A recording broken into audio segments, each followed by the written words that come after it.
the inner loop of the Beltway shut down at George Avenue because unfortunately there was a pedestrian accident at the ramp. But when I was driving back to my office from Silver Spring around noon, the Beltway had been shut down from about 9:15 in the morning all the way, and it was backed up all the way to the American Legion Bridge. I mean, traffic here is a growing problem. And of course, last week, we talked about on a last week's show that Governor Moore announced that, they've got to play whack-a-mole with the transportation budget because of the shortfalls. So, Mark, how does the state work itself out of this mess? Well, I mean, the challenge is that the majority of the funds that we get from the Transportation Trust Fund goes to public transportation, mass transit, and supports a variety of projects, and less money is available for road. Certainly, Governor Hogan had a proposal to use hot lanes to allow for drivers who wanted to go faster, to get places faster, to be able to pay up and create more capacity in that. I think something's got to give between those two issues. If you're not going to embrace hot lanes, or if you're going to increase so much money to go to public transportation, the road infrastructure is just not going to be increased the way it needs to be.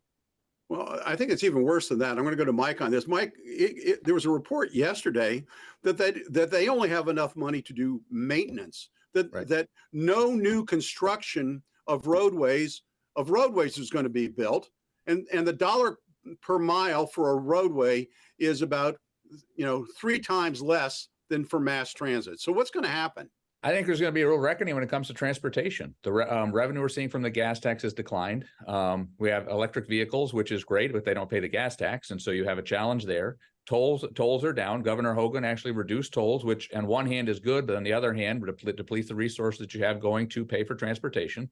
And so we're going to have to come back with a rethink how we fund transportation. And then it's also going to provide an opportunity for county executives like Mark Elrich to propose raising taxes again. I just heard him this morning talk about how Virginia has the ability to raise their own taxes and dedicate to transportation, and they do, but they don't have an income tax a local income tax in Northern Virginia. And so now he's looking to try and increase funds locally that we can raise money so we can increase our taxes here to pay for transportation that the state can't address. And so I think we've got to come up with a collective conversation and allow us to become more competitive as a state, but it's not going to be an easy conversation to get to. Laurie, you get the last word on this. Yeah, well, what shocked me is I read that 67 out of 135 bus lines are to be eliminated. That's on the plan. That is ridiculous. We should be getting rid of a lot of other services before we do something like that. How about we focus on, the things in the budget that really mean something, education, and not spending the money that we're spending.